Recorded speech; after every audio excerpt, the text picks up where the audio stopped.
বলে আছে থলে ভাগ্য গলে।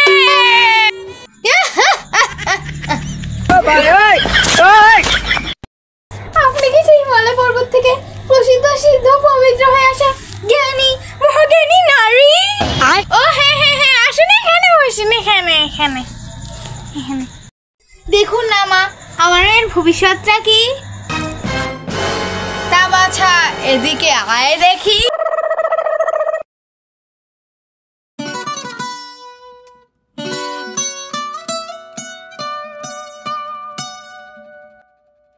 তোর মেয়ে বড় হয়ে গায়িকা হবে, কিন্তু ও তো কথা বলতে পারে না।